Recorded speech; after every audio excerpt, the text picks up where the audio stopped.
Symbol the Meadow's secret dew, road to the ocean. Part 1. Symbol of the dream. I never thought I'd stumble on something that could stir my heart the way that Meadow did.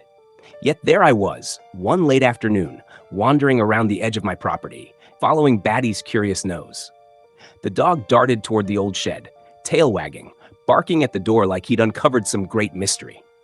The shed hadn't been opened in years. Its padlock was rusted, the wood warped and softened by rain and sun. When I finally pushed the stubborn door wide enough to slip in, dust rose in golden shafts of light. The smell of dry hay, iron, and forgotten things filled the air. And there, looming like a relic from another life, was an old Ford F-150. The sight of it hit me like a memory I'd never lived. Its paint was peeling, rust gnawed at the fenders, and 2 flat tires sagged into the dirt floor. But beneath the ruin, I saw strength, a kind of promise.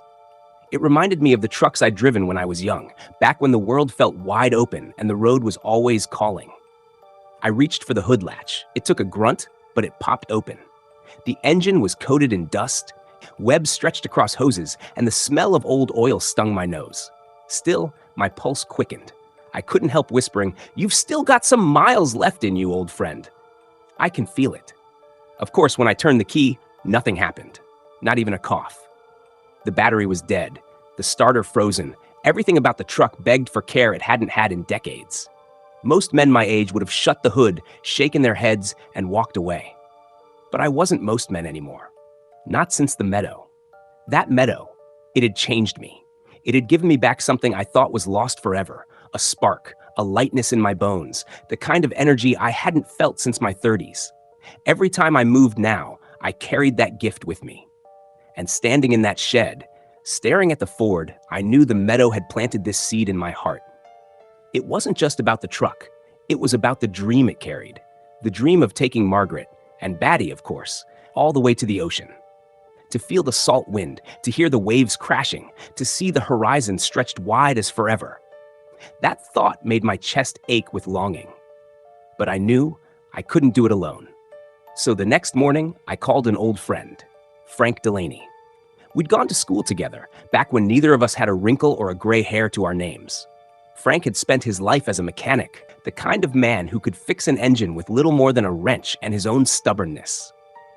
When he arrived, I saw the years on him, the stoop in his shoulders, the slowness in his gait. But when he spotted the Ford, his eyes lit up just like mine had.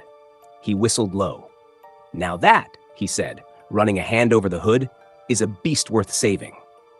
I grinned. "Think we can bring her back?" He chuckled. "With enough patience, parts, and sweat, son, you can bring anything back. First things first, though. We don't cut corners with safety. That means new coolant hoses, brake lines, fresh oil, and filters. Maybe even the fuel system. Everything rubber in here's as brittle as paper." I nodded, feeling that old excitement stir deeper. He was right, of course. The Meadow had given me energy, but Frank gave me direction. Together, we rolled up our sleeves. The first week was nothing glamorous. We drained oil that looked more like tar, pulled filters that had been choked for years, and wrestled with hoses that cracked at the slightest bend. My hands, unused to such work for decades, grew blistered, then calloused again. But every ache in my muscles felt good, alive. It was the kind of pain that said, "You're building something." Frank worked slower than he used to, I could tell. Sometimes he'd stop, rub his back, and mutter about how the years weren't kind. But when I lifted a heavy piece or crawled under the chassis with ease, he'd squint at me like he couldn't believe what he was seeing. "You sure you're not sneaking into some gym at night?" he asked once, half serious, half joking. I only laughed. What could I tell him? That a Meadow had poured youth into my bones? That every time I closed my eyes, I could still see its soft light, feel its breath against my skin? No. That secret belonged to me and Margaret. Speaking of Margaret, she was curious from the start. The day after Frank and I began, she came by the shed with lemonade in hand. She leaned against the doorway, watching us wrestle with the stubborn radiator hoses. Her smile was amused but warm. "You boys and your toys," she teased. What is it about an old truck that makes men lose their minds? I wiped sweat from my brow, smudging grease across my forehead without meaning to. "It's not just a truck," I said. "It's a journey waiting to happen." Her expression softened then, and for a heartbeat, I thought she saw right through me, straight to the dream of the ocean, the freedom of the open road, the promise of tomorrow. She didn't say it aloud, but her eyes told me she understood. Day by day, the work continued. Some evenings after Frank had gone home, I stayed in the shed, tools still in hand, the radio humming some forgotten tune. Baddy would curl up in the corner, snoring softly, while I lost myself in bolts and gaskets. The Meadow's gift flowed through me with every twist of the wrench, every lift of a part. I felt unstoppable. And yet, beneath that energy, I sensed something else.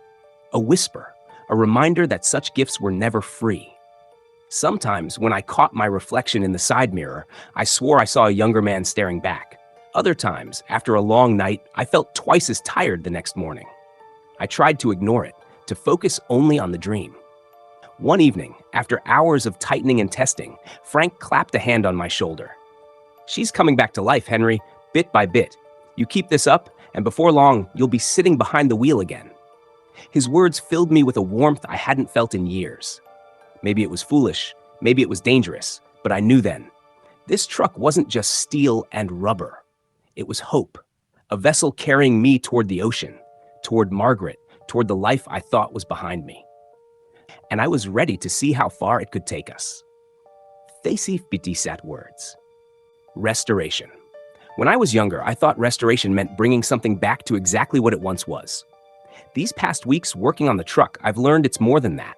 It's about breathing new life into something, reshaping it with your own hands until it carries not only its old soul, but a part of yours too. The Ford sat in the shed like a patient waiting for surgery. Its body was still weary, scarred with rust, but the engine, our engine, was starting to whisper promises again. Each day Frank and I dug deeper, and each day I felt myself digging deeper too, into memories, into dreams I'd long put away. Frank was methodical, just as I remembered. He'd arrive each morning with a thermos of black coffee and a stubborn gleam in his eye. Safety first, he always reminded me.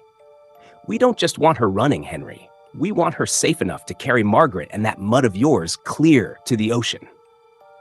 So we started with the bones, the hoses and lines that carried life through the truck. The old coolant hoses were brittle, cracked like old leather. When I pulled one free, it crumbled in my hand. "She'd have boiled herself alive if you tried to run her like this," Frank muttered. He handed me a new hose, rubber still smelling faintly of the factory, and showed me how to seat it properly. My fingers trembled with the effort, but the Meadow's gift steadied me, gave me a strength that felt borrowed but real.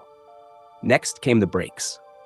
"No sense dreaming of the horizon if you can't stop when you need to," Frank said. The old brake lines were rusted near through, a hidden death trap. Replacing them tested both our patience and our joints. Crawling under the chassis, bolts groaning, metal fighting us at every turn, it felt like wrestling with time itself. But when we bled the system and the pedal finally felt firm under my foot, pride surged through me. Oil and filters followed. We drained the black sludge from her belly and gave her the fresh lifeblood she deserved.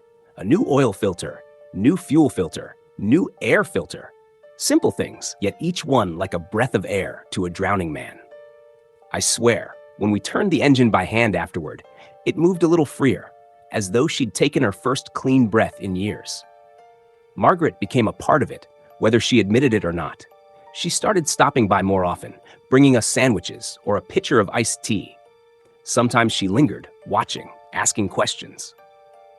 Once she rolled up her sleeves and helped me sand down a section of the fender. She laughed at how filthy we both got, streaks of rust and primer smudging our arms. That laughter, it echoed in my chest long after she'd gone inside. One evening after Frank left, Margaret stayed behind. The light was fading, the shed filled with the golden dust of sunset. She traced a hand along the truck's hood, leaving a clean line through the grime. "Do you really think she'll make it?" she asked softly. I looked at her, then at the truck.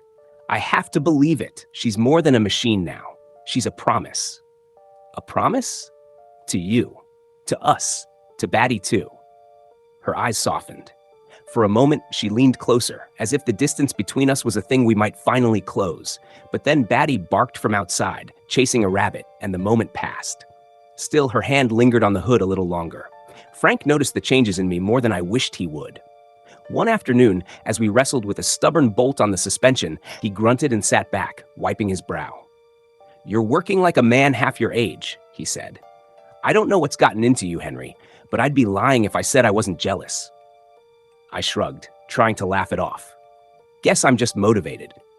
He gave me a look. "Motivated doesn't fix the creak in my knees or the ache in my back. You move like you're 30 again. Don't think I haven't noticed." For a heartbeat, I thought about telling him. About the meadow, the light, the gift. But the secret felt too delicate, too sacred to hand over. So I just said, "Maybe this old truck's got more magic than we thought." He chuckled, shaking his head, but I caught the suspicion in his eyes. The weeks rolled by, marked not by calendars but by progress. A working radiator, strong brakes, fresh lines and hoses. Even the wiring began to behave after days of coaxing. Piece by piece, the Ford shed its years of neglect. Piece by piece, I felt myself shed mine too.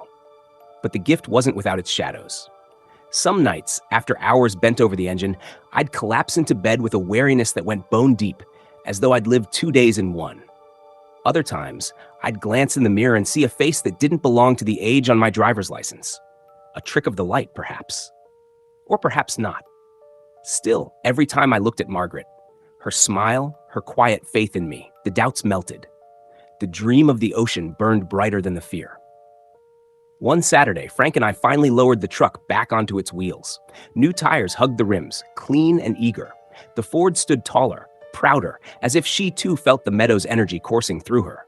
"Next time," Frank said, "we see if she's ready to roar." That night, alone in the shed, I ran my hands across the wheel, the cracked leather worn smooth by time. I closed my eyes and imagined the open road, Margaret by my side, Baddy's ears flapping in the wind. The horizon spread before us, endless waiting, and for the first time in decades, I didn't just dream it. I believed it. Shadows of the secret. I used to think hard work was the only thing that left a man tired at night. Now I know better. At first, the restoration gave me nothing but joy. Every bolt tightened, every piece replaced, every spark of life in the engine felt like a victory.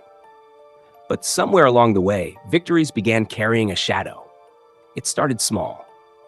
One evening, after a long day replacing gaskets and rewiring the ignition, I went inside and found my hands trembling. Not from weakness, but from something deeper, as if my body had burned through more than it had to give. By morning, the feeling was gone, replaced again by the meadow's strength. But the memory lingered, unsettling as a dream you can't quite shake. The next sign was harder to ignore. Time itself began to feel strange. One afternoon, Frank and I swore we worked no more than an hour before lunch, but when Margaret came to the shed, the sun was already sinking low. "Where have you been all day?" she asked, setting down a tray of sandwiches. Frank and I stared at each other, unsure whether we had lost hours or she had gained them. Frank laughed it off, muttering about how time flies when you're cussing at old engines. But I wasn't so sure. There was a pattern to it, a rhythm I could almost hear, like the ticking of some invisible clock tied to the meadow itself. But the worst of it wasn't me. It was Baddy. Our old boy had always been spry for his years, bounding through fields with a tail that wagged like it belonged to a pup. Lately, though, I noticed the slowness in his step. He still followed me to the shed, still curled up near the truck, but his naps grew longer, his breaths heavier. Sometimes he lifted his head, ears pricked, as if he too heard that invisible clock counting down.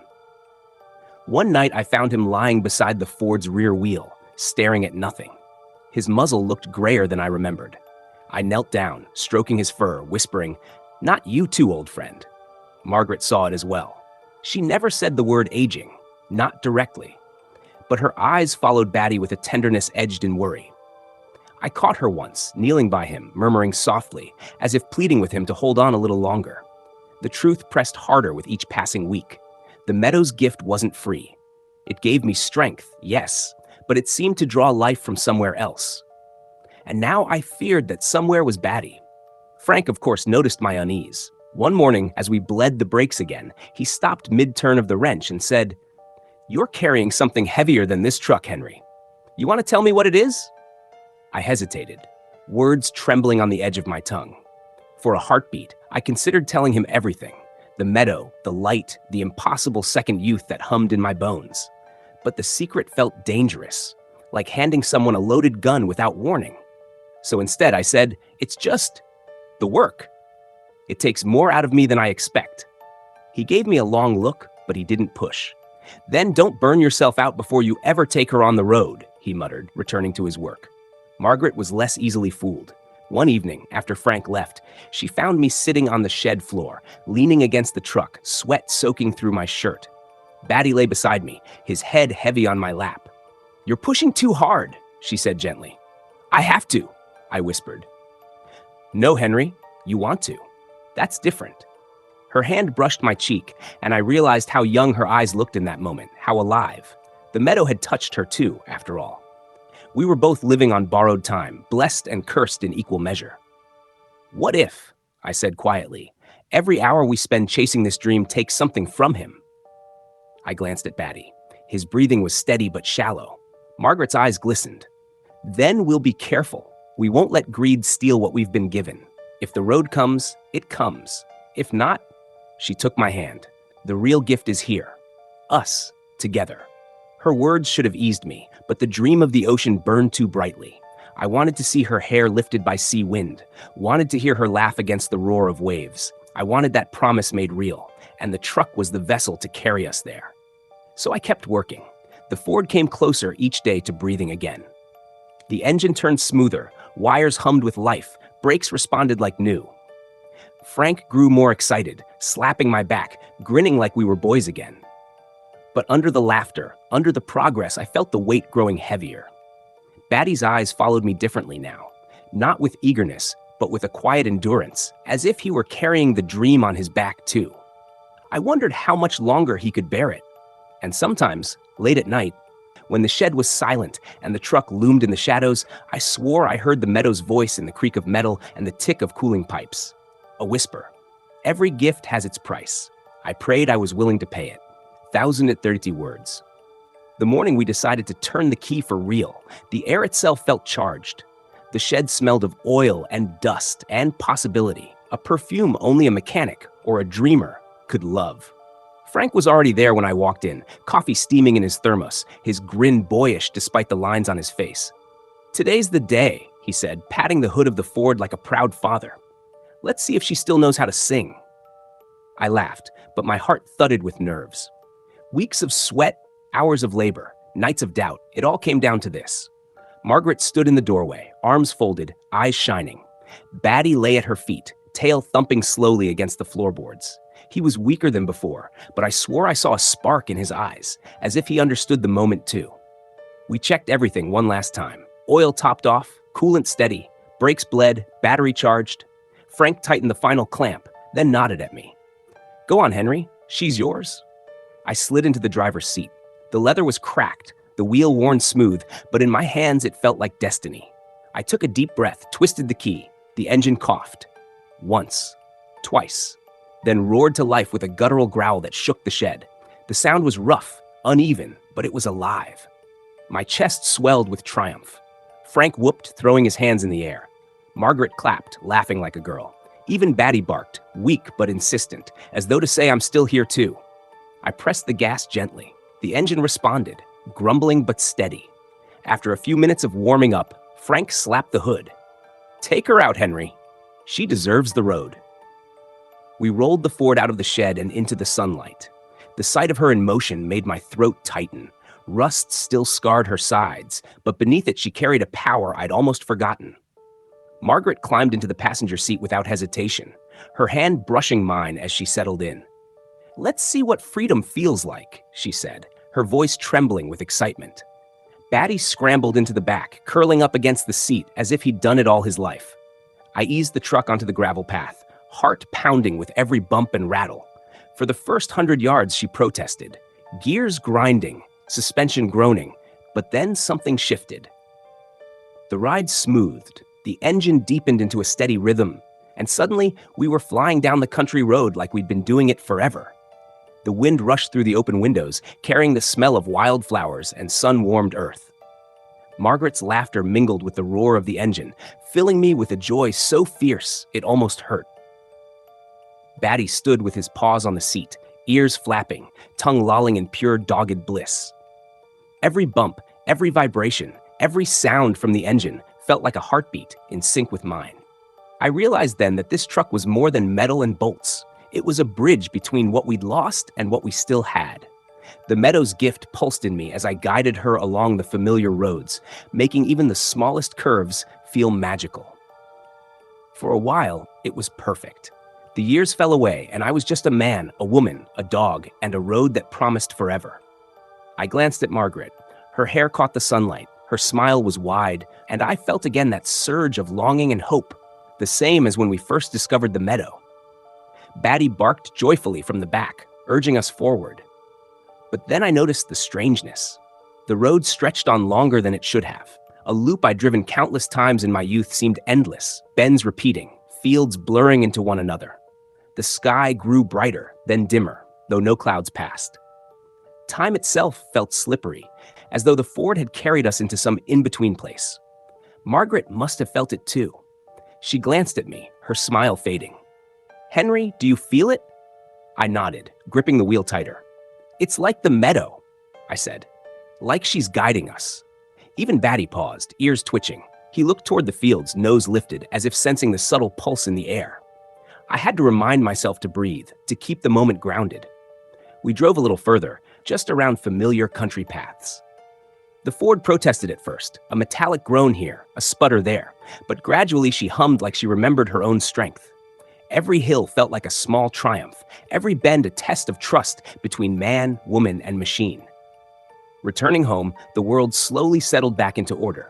The fields looked right, the sun hung where it should. Margaret exhaled, leaning back with relief. "That wasn't just a drive," she whispered.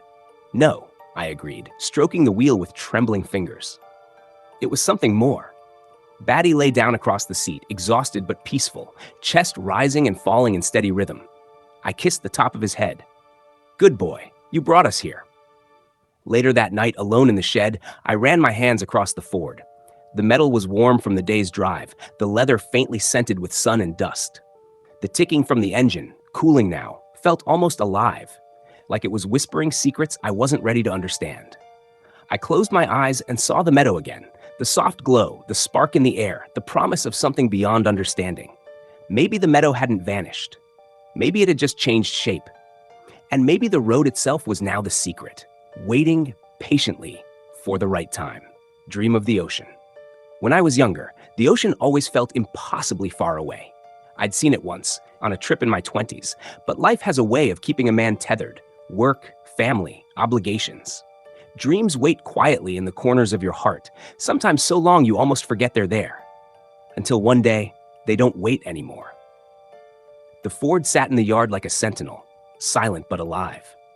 Each time I touched her, I felt that hum beneath the metal, as though the meadow still lingered in her veins. The first drive had proven she could move, but she hadn't shown us everything. I could feel it in my bones, in the restless beat of my heart. Margaret must have felt it too. One evening, as the sun dipped low and painted the fields in gold, she stood beside me, her hand resting on the truck's warm hood.